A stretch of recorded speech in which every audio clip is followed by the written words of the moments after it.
दुनिया के आलूदा तरीन शहरों की फहरिस्त में लाहौर फिर पहले नंबर पर आ गया। शहर में धुआं छोड़ने वाली गाड़ियों के खिलाफ क्रैकडाउन जारी। पंजाब पुलिस ने बानी पीटीआई के वकील इंतजार पंजोता को मुकाबले के बाद बाजियाब करा लिया। हसन अब्दाल में नाकाबंदी के दौरान गाड़ी रोकने पर अगवाकारों ने पुलिस पर अंधाधुंध फायरिंग शुरू कर दी। जवाबी फायरिंग पर मुल्जिमान मुखवी इंतजार पंजोता और गाड़ी को छोड़कर फरार हो गए।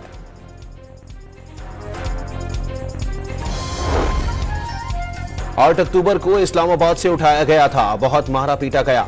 अगवाकार पश्तो में बात करते थे, समझ नहीं आती थी क्या बात कर रहे हैं। बांध के रखा हुआ था, 3-4 घंटे से सफर करा रहे थे, कहां से यहां तक लाए इल्म नहीं। इंतजार पंजोता की गुफ्तगू। शहबाज शरीफ की मेहनत से मुल्क की हालत पहले से बेहतर हो गई। माशी अशारिये बेहतर हो रहे हैं। मरकज और पंजाब में अच्छा काम हो रहा है। नवाज शरीफ की अमेरिका से वापसी पर लंदन में गुफ्तगू।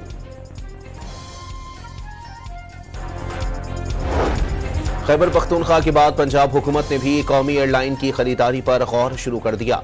मरियम नवाज ने एयर पंजाब नाम भी सोच लिया। हुकूमत पंजाब को मशवरा दिया है कि वो PIA खरीद ले या कोई नई एयरलाइन शुरू करे जिसकी परवाजें लाहौर, कराची, पेशावर और कोयटा से बराह रास्त न्यूयॉर्क, लंदन और दुनिया भर तक सफर करें। नवाज शरीफ की न्यूयॉर्क में ताजिरों और कारकुनों से गुफ्तगू।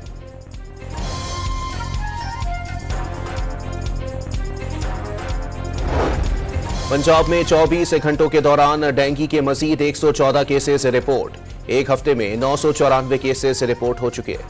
एबटाबाद के सयाहती मकाम गिलियात के जंगल में लगी आग 12 घंटे बाद भी बुझाई ना जा सकी। शोलों ने वसी राजी को लपेट में ले लिया। वजीर आला खैबर पख्तूनख्वा अली अमीन गंडापुर का 9 नवंबर को सवाबी इंटरचेंज पर बड़े इज्तिमा का ऐलान। तहरीक के लिए फाइनल कॉल देने का आज़म। गजा पर इसराइली बमबारी ना रुकी, मजीद 55 फलस्तीनी शहीद कर दिए। पोलियो वैक्सीनेशन सेंटर पर हमले में 6 अफराद जख्मी। और अमरीकी B-52 बमबार तैयारे मशरिक़ वस्ता पहुंच गए।